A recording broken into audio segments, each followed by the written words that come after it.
guys we're out bidding a lot of work, right? I know you are. We're bidding a lot of work. You're bidding a lot of work. The industry's bidding quite a bit of work, regardless of what we're in. And if not, that's going to spin around here pretty quickly for each and every one of us. But I was reading this post this guy put out there, and he said he's in a perfect position. It's just exactly what he said. I'm in a perfect position. Everything's paid for. It's all profit moving forward. I'm in a perfect position. Everything's paid for. It's all profit moving forward. Now, let me just, everybody close your eyes for a second unless you're driving, okay? If you're driving, don't close your eyes because I don't want me or Turfs Up Radio to be, responsible for you killing a family of 32 or something, by running into them. But the reality of it is, close your eyes for a second. That guy's asleep, just like you. You're not seeing anything. Open your eyes back up, if you would, please. Just because your equipment's paid for, you're not in a perfect position. And I'll debate that with anybody.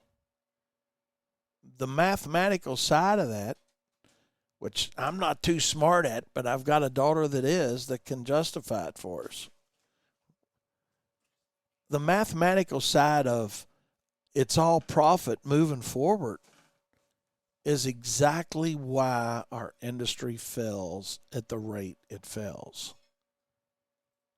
And you sitting there, I don't want you to sit there be thinking to yourself, well, Wayne, you've lost your mind, man. If I don't have a payment on it, yeah, it's all profit. Absolutely not, man. And I'm not going to get into it on the radio show on explaining that. We're going to vaguely will explain it, but it's really that you need to have a better understanding on your numbers than that. And, and I hate to say your numbers. You need to know why you charge what you charge is the way I like to say it. There's a lot of guys now that are, talking about the same message, trying to deliver the same message, know your numbers or whatever, but know your damn numbers. Know how to bid a job. Know what it costs you to operate. Because if you look into that and you know that answer, then you're going to know that you would never put a statement out that says, and I'm not criticizing the statement. I'm criticizing the mindset, if you will, that, it's not all profit moving forward because you got it paid for. You still got indirect cost. And the longer something's paid for, you may not have the direct cost of it. And I'm not going to break this down in the next 20 minutes, but you may not have the direct cost, but you still got the indirect cost of ownership. You still got the additional overhead. And don't say, well, I'm small, I can do it cheaper, because it's exactly opposite of that. I just hear that all the time. Guys post it out there everywhere all the time. I'm sure that'll come up Wednesday when I'm doing this seminar down in Evansville or Hopstadt, And by the way, you guys are welcome to come to that.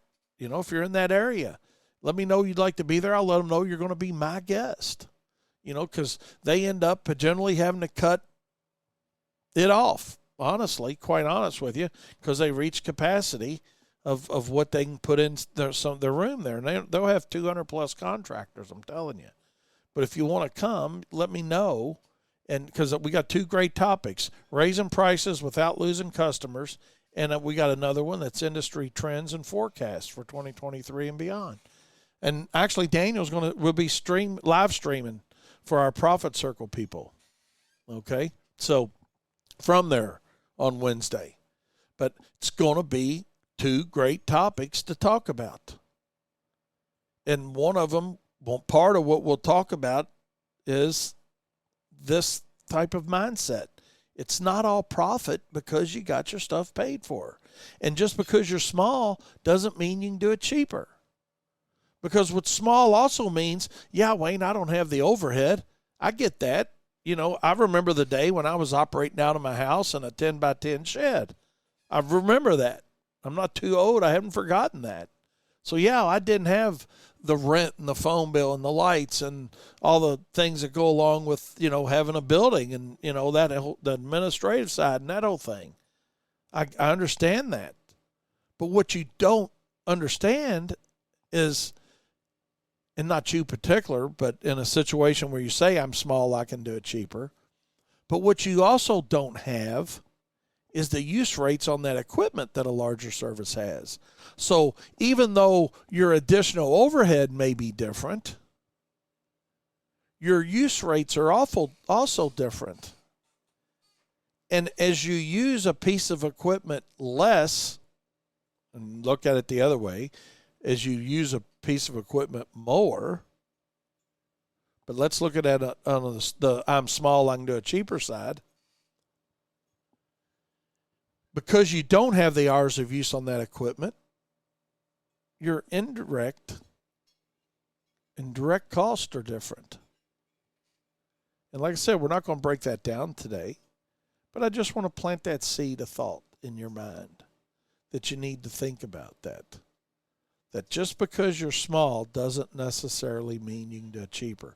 What it generally means is, well, you might have another job that's paying your truck payment or paying your health insurance or paying your fuel or and hey, Wayne, man, I'm just mowing 20 yards a day or 20 yards a week and I got a full-time job, man. It's cash money, well, that's cool.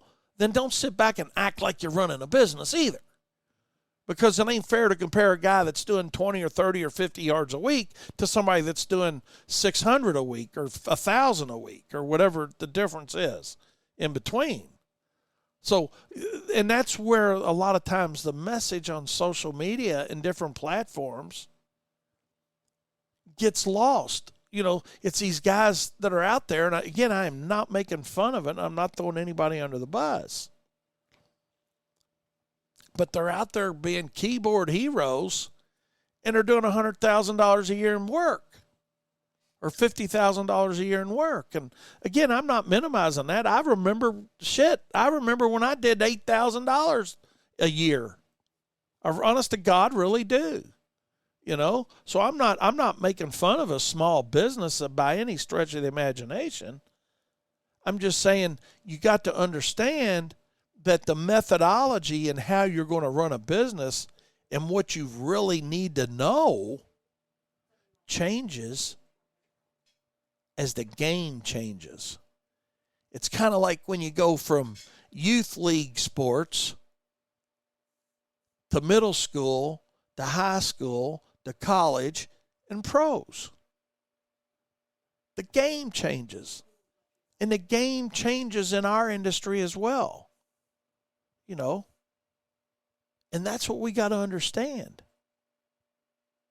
And whether you're doing $8,000 a year like I was doing, or you're doing $10 million a year or $10 billion a year, fill in the blank, know that the game changes and you got to change the rules as the game changes. You got to change your rules. You got to change the way you're doing things. Because what happens is when you don't change, and this, you don't have to believe Wayne on this at all. You look it up. Again, keyboard heroes are good at looking shit up. Google it.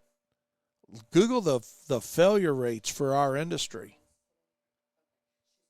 Google the failure rates for our industry.